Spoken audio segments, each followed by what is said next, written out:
Bueno, pues vamos a entender que principalmente la obstrucción intestinal es un síndrome causado por la detención parcial o completa de materia fecal o de gases en cualquier tramo del intestino. Esta es ocasionada principalmente por causas orgánicas o funcionales. La obstrucción intestinal constituye alrededor de un 20% de las urgencias quirúrgicas de un hospital. En cuanto a la atención primaria, lo que más nos va a frecuentar, pues va a ser una obstrucción intestinal incompleta. Por ejemplo, pues puede haber una emisión de gases, pero no va a haber materia fecal. En casos de algunas complicaciones y demás, pues esta suele avanzar hasta un grado de obstrucción intestinal completa. Más adelante, pues vamos a hablar sobre las etiologías que podemos encontrar diversas, mecánicas y demás. Hilio mecánico. Dentro de este tipo de hilio va a existir un obstáculo a la progresión del contenido intestinal. En su etiología vamos a reconocer causas orgánicas y va a estar caracterizado porque existe un obstáculo que va a impedir la progresión del tránsito intestinal, tanto de heces como de gases, y sea cual sea su localización y tipo de obstáculo, su fisiopatología común va a constituir a un verdadero síndrome.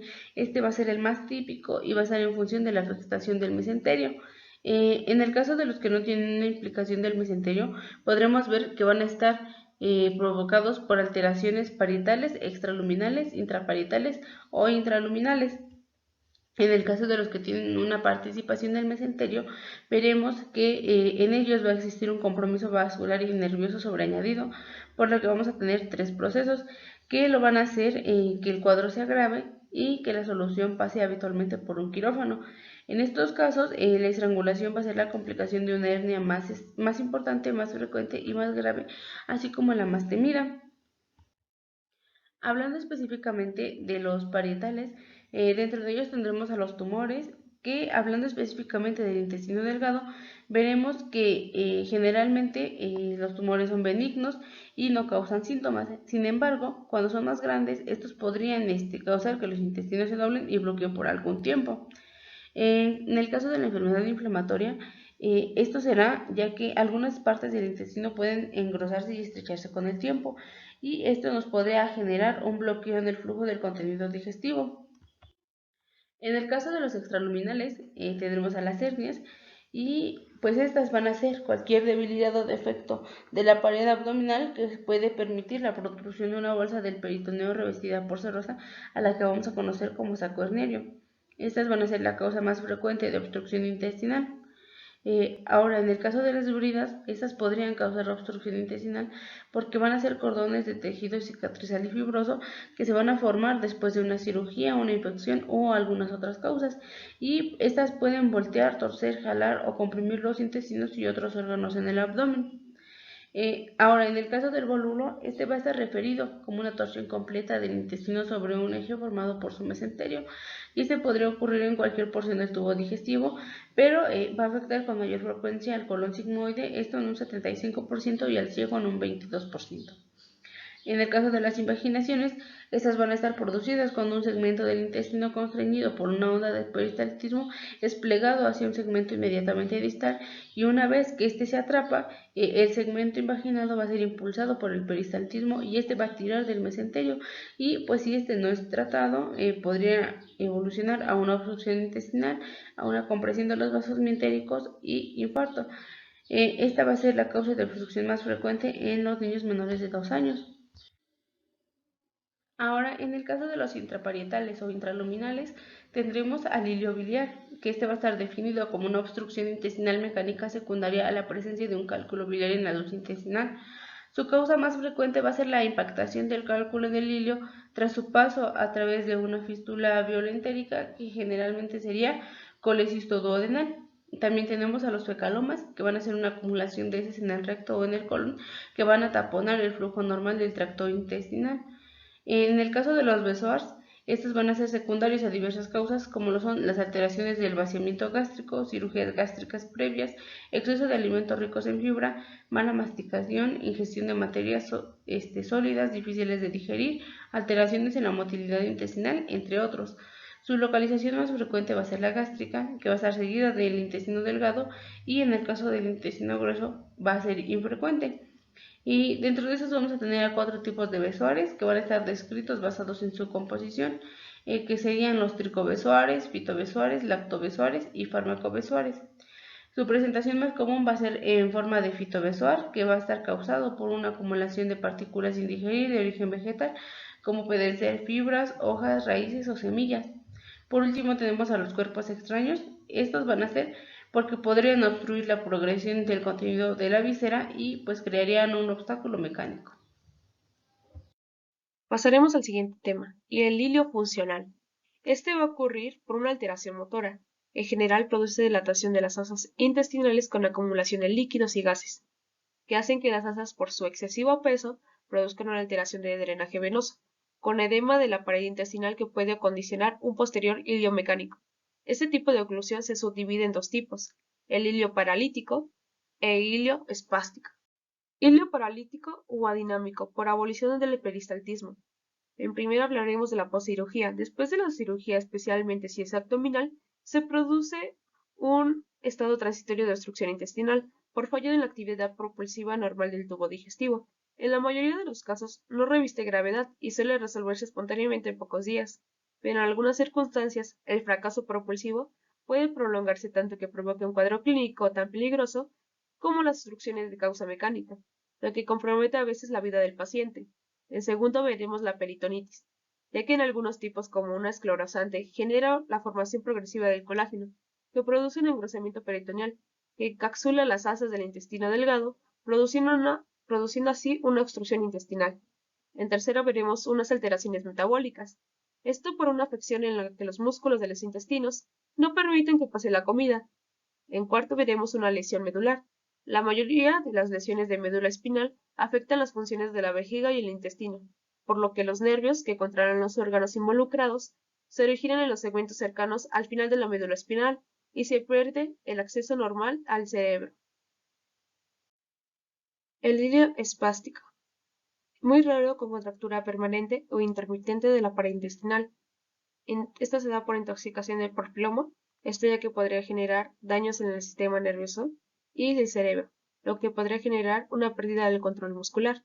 El segundo serían las porfirias, que son trastornos provocados por una carencia de las enzimas que participan en la síntesis del grupo hemo.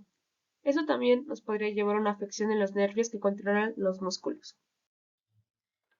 ¿Qué es el hilio vascular? Bueno, esto va a ocurrir en el síndrome de isquemia o trombosis mesentérica y va a producirse por alteraciones arteriales o venosas de los vasos que irrigan lo que es el intestino. En la embolia arterial, pues se refiere a un coágulo que viene de otra parte del cuerpo y causa una interrupción repentina del flujo sanguíneo a un órgano o a una parte de lo que es el cuerpo. En la trombosis venosa, pues también es un coágulo que bloquea el flujo de sangre en una vena mesentérica, lo que va a hacer que interrumpe el riego sanguíneo al intestino y pudiendo ocasionar daño intestinal. En lo que es en la isquemia mesentérica, pues va a ser una afección que produce cuando las arterias están estrechadas o bloqueadas y van a restringir lo que es el flujo sanguíneo al intestino delgado. Esto que nos va a generar, pues nos genera lo que es una obstrucción en una arteria que corta el flujo sanguíneo a una porción de lo que es el intestino. La fisiopatología de la obstrucción intestinal se puede resumir en 3 repercusiones o alteraciones durante el transcurso de la oclusión. Estas alteraciones van a ser provocadas por la acumulación de líquidos, gases y alteraciones de la secreción y absorción. Esto por encima de la lesión oclusiva. Como por ejemplo, aquí en esta imagen hay una lesión, o bueno, hay una oclusión. Por encima de esta, pues obviamente, por lógica, se va a acumular lo que son gases y líquidos que van a comenzar a producir una dilatación de lo que es, en este caso, el intestino grueso y van a provocar alteraciones que posteriormente voy a explicar. Los acontecimientos que se van a provocar van a ser 3. Primero, va a ser consecuencia de la distensión intestinal, van a ocurrir repercusiones locorregionales y por último, generalizando, unas repercusiones generales. Primero, consecuencia de la distensión intestinal. En primer lugar, se va a establecer un peristaltismo. ¿Esto con qué sentido? Para que el intestino, al no poder pasar, en este caso, la materia fecal, va a aumentar su peristaltismo para poder hacer que lo que está obstruyendo ceda y avance lo que es la materia fecal. Posteriormente, más bien antes de producirse el peristaltismo, se van a presentar vómitos. Esto únicamente si se trata de oclusiones altas, o sea, oclusiones que van a ocurrir en el intestino delgado. Además, el vómito específicamente nos va a poder servir en el diagnóstico debido a que los vómitos van a ser característicos, como ya se mencionó, de oclusiones altas. En este caso se va a poder diferenciar, gracias al vómito, si es un hilio mecánico de intestino grueso, que en pocas palabras, si la válvula ileocecal es competente en un 75%, o sea que va a ser incompetente en un 25%, de los casos se va a producir una distensión. Debido a la distensión, se va a producir una perforación. Además de que estos tipos de oclusiones que van a ocurrir en el intestino grueso generalmente no nos van a producir vómitos, como ya dice aquí, solamente en casos muy tardíos o que la oclusión ya esté muy avanzada, bueno, no muy avanzada, sino que más bien ya haya persistido en el tiempo.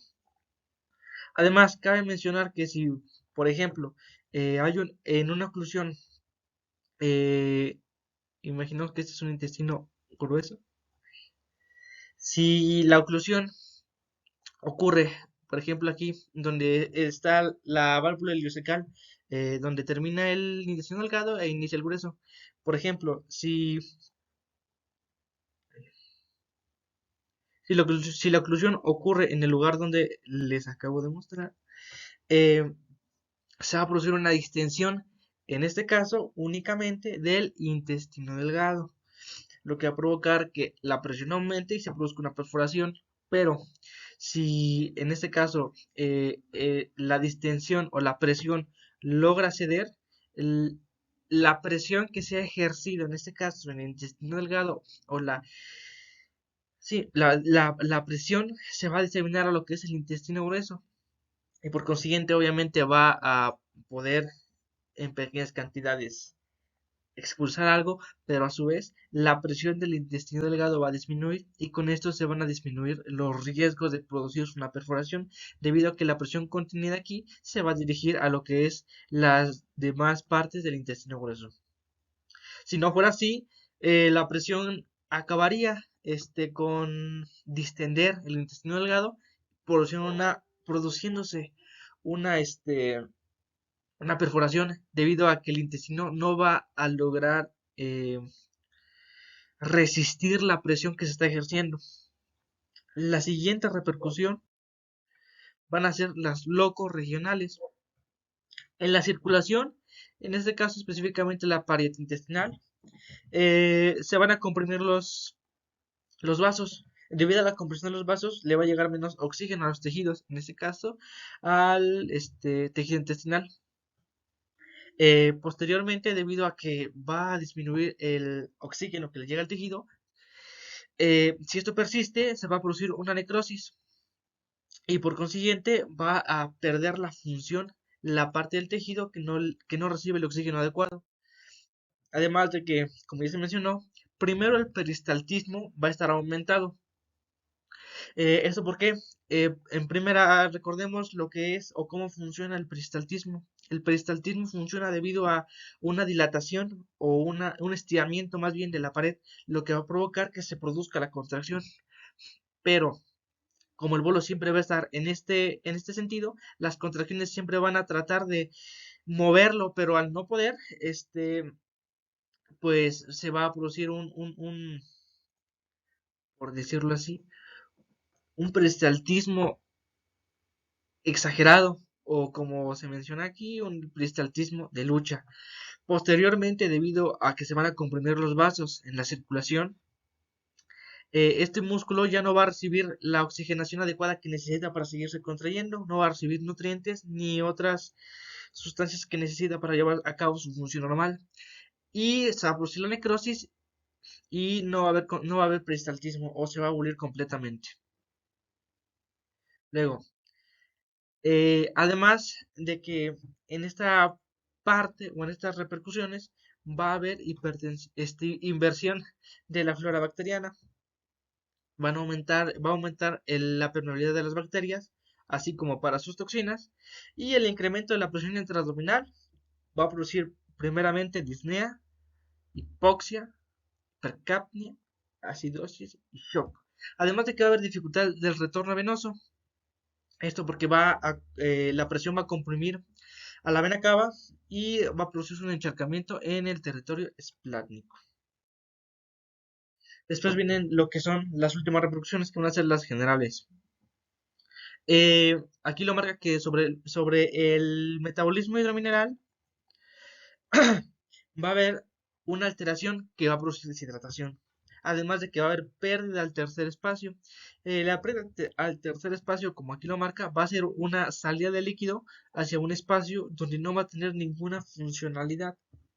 Es por ello que, debido a que el agua técnicamente se está fugando hacia un lugar que no tiene, como ya se mencionó, ninguna función, pues se va a provocar deshidratación.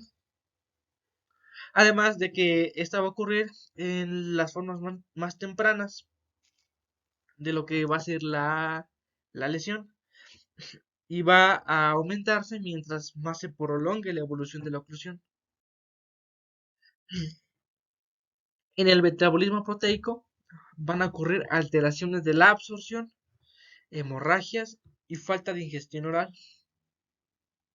Además de que también se pueden provocar úlceras de estrés acompañadas de shock. En el anterior igual se mencionó que se iba a presentar un shock.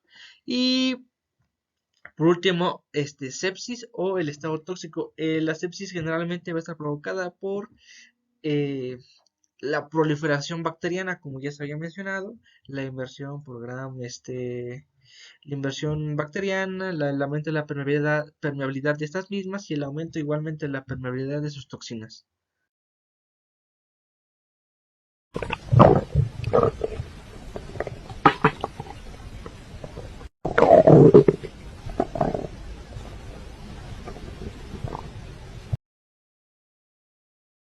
Continuando, vamos a iniciar con el tratamiento de obstrucción intestinal, en el cual vamos a tener un examen físico que va a ser un examen abdominal, la semiología no rectal y el tacto rectal propiamente.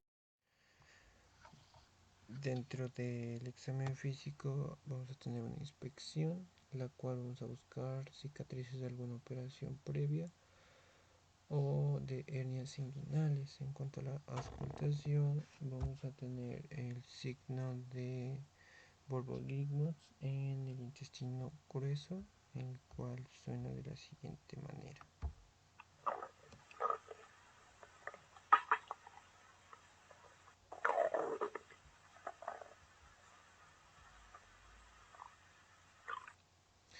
Y en el intestino delgado van a ser metálicos. En cuanto a la percusión, pues van a ser dolorosos. Vamos a tener también de tipo gaseoso, timpanismo y de líquido matiz. En cada uno de ellos, si tenemos afectación, va a ser principalmente de las asas o del peritoneo. La palpación pues simplemente es una técnica que se va a tener que realizar con una extrema suavidad y esta se va a iniciar de las zonas más distales. En cuanto a la inspección anorrectal, pues vamos a buscar alguna aparición de inflamación, de nódulos, de cicatrices o de tumores propios. La técnica del tacto rectal se realiza de la siguiente manera. Se coloca al paciente de cúbito lateral, se lubrica el dedo índice de la mano derecha y la izquierda se coloca sobre el glúteo. Se va introduciendo el dedo con la palma hacia abajo. Cuando el esfínter se relaja, se introduce delicadamente la punta del dedo. Una vez se introduce el dedo, el ano se debe de cerrar por completo y esto nos ayuda para evaluar el tono del esfínter. En cuanto a la anamnesis, vamos a tener un paciente con vómitos, distensión abdominal, ausencia de deposiciones y un dolor abdominal. Todos estos signos se pueden dividir en intestino delgado y en el intestino grueso. En cuanto al intestino delgado, va a ser un inicio brusco, en el grueso va a ser solapado. El dolor va a ser mayor en el intestino delgado y en el intestino grueso va a ser menor. El tipo de dolor en el intestino delgado va a ser un cólico preumbilical y en el intestino grueso va a ser moderado y de tipo hipogástrico. Las emisiones de gases, pues en el intestino delgado van a ser solo ocasionales y en el intestino grueso no vamos a contar con emisión de gases. La distensión va a ser mayor en el intestino grueso y menor en el intestino delgado. Los vómitos principalmente son abundantes y precoces en el intestino delgado y en el intestino grueso van a ser poco frecuentes. El estado general del paciente en el intestino delgado va a ser un deterioro precoz y en el intestino grueso va a ser un deterioro tardío. En cuanto a nuestras pruebas de laboratorio, vamos a tener un hemograma, el cual nos va a servir para realizar un conteo de leucocitos. En caso de tener una mayor concentración de leucocitos, vamos a tener leucocitosis, la cual nos va a sugerir una enfermedad vascular mesentérica aguda. En caso de realizar una química, lo que vamos a tener va a ser la aparición de amilasa sérica, la cual al estar elevada dentro de este estudio nos va a indicar una afectación isquémica de ASA. Y en nuestro perfil de coagulación vamos a tener la elevación de PECA, el cual nos puede indicar una acidosis metabólica. Esta pues principalmente va a ser una necrosis intestinal. Cabe mencionar que tener una alteración también bioquímica pues nos eleva el lactato deshidrogenasa y pues esto nos va a afectar y nos puede producir una isquemia de asas. Posteriormente, una de las más utilizadas es una radiografía simple. En esta vamos a tener un signo que es el signo de U invertida o el también conocido como signo de grano de café. En esta diapositiva se indica con la flecha blanquita que es el signo de café. Vamos a tener también una dilatación intestinal y del mismo modo una asa invertida y la pérdida de austras propiamente. Otro de los signos que vamos a encontrar dentro de la radiografía va a ser el signo de pico de pájaro. Este va a ser un adelgazamiento luminal del sitio de la obstrucción. En esta radiografía vamos a tener lo que viene siendo la dilatación de las asas en la posición central. Vamos a tener el otro signo que va a ser de pilas de monedas, que es todo esto que se encuentra en estas radiografías. Y del mismo modo va a ser el signo de grano de café, que este se encuentra en esta parte, va a ser el signo de café. También vamos a contar con otros tipos que va a ser por ejemplo la ecografía abdominal. Pues este principalmente nos ayuda para detectar asas edematizadas, patologías biliares o alguna presencia de algún líquido libre peritoneal. Pues aquí vamos a tener la TAC, que es la tomografía computarizada. Esta principalmente nos va a tener una dilatación diferencial de asas, una participación o complicación peritoneal y también del retroperitoneal. Y pues simplemente es más útil para detectar la obstrucción del intestino delgado, determinar si es una causa extrínseca, que pueden ser tumores o abscesos, y en caso de tener algún sitio de estenosis, pues también con dilatación proximal de las asas vacías distales. Como lo mencionaba, pues aquí tenemos una TAC, la cual nos muestra una dilatación de las asas mayor de 2.5 a 3 centímetros. Las asas se van a encontrar con normales o disminuidas en cuanto a su grosor distal, y también podemos tener un estrangulamiento en la pared de las asas. En caso de tener una neumatosis intestinal, pues vamos a tener gas en el sistema portal. Vamos a pasar con el tratamiento. Pues el tratamiento en el indio funcional, vamos a tener que con una dieta alta en fibra nos va a empezar a ayudar a solucionar la obstrucción. También vamos a tener una reposición hidrolítica. En cuanto a nuestra rehidratación, pues va a ser simplemente una solución salina al 0.9%. Esta va a ser administrada por vía intravenosa. Se calcula de 0.5 mililitros por kilogramo de peso del paciente por una hora. Posteriormente vamos a tener un control de la diuresis, que es para mantener al paciente en las mejores condiciones, y también vamos a tener una terapia, antibioterapia empírica. Esta principalmente significa que se inicia el tratamiento antes de disponer de información completa y definitiva. Es decir, en caso de no tener un adecuado diagnóstico, estos medicamentos nos van a ayudar a prevenir alguna infección que pueda tener el paciente. En el caso de los medicamentos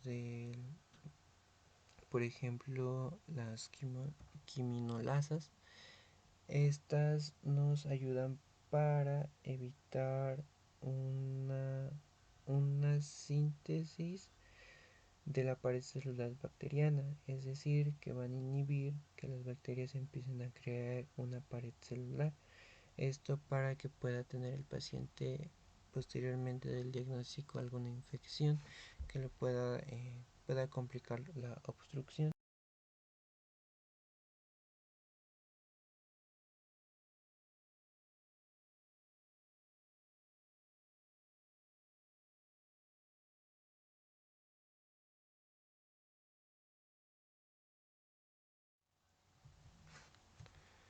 En el caso de tener un hilo mecánico, pues en un hilo mecánico simple, pues vamos a tener un tratamiento de forma conservadora. Esto quiere decir que vamos a tener un reposo digestivo. Se empieza con dieta de solo líquidos, una rehidratación, como lo mencionaba, era principalmente solución salina al 0.9% por vía intravenosa.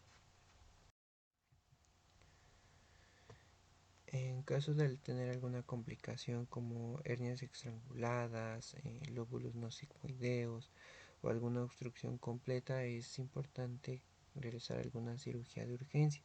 Esta tiene que ser inmediata para evitar alguna complicación de isquemia. Por ejemplo, los vólvulos. Esto es una torsión del intestino girando en su mesenterio. Esto nos va a causar una obstrucción completa o parcial, y esta es una de las principales que se realiza una operación de emergencia para darle solución a la obstrucción. En el caso de un vólvulo sigmoideo, como se muestra aquí en la radiografía, vamos a ver que literalmente es la torsión del intestino delgado. Vamos a tener también un signo de 3 líneas en las fosas ilíacas. Vamos a tener también el signo de la U invertida en esta parte, y además vamos a tener el signo del café, que es característico principalmente. De esto igual podemos mencionar que vamos a tener un segmento oclusivo sin austras. No se muestran las austras que debería demostrar el intestino delgado. En cuanto al tratamiento de las alteraciones hidroeléctricas, pues como lo mencioné, en caso de tener una hipovolemia, pues va a ser una rehidratación al paciente. Una vez tengamos signos de oclusión, se inicia con la rehidratación, que como lo mencioné y vuelvo a recalcar, es una solución salina al 0.9% en una de 0.5 mililitros por kilo de peso del paciente por una hora. Y pues principalmente una reposición de iones, pues igual es para corregir el pH.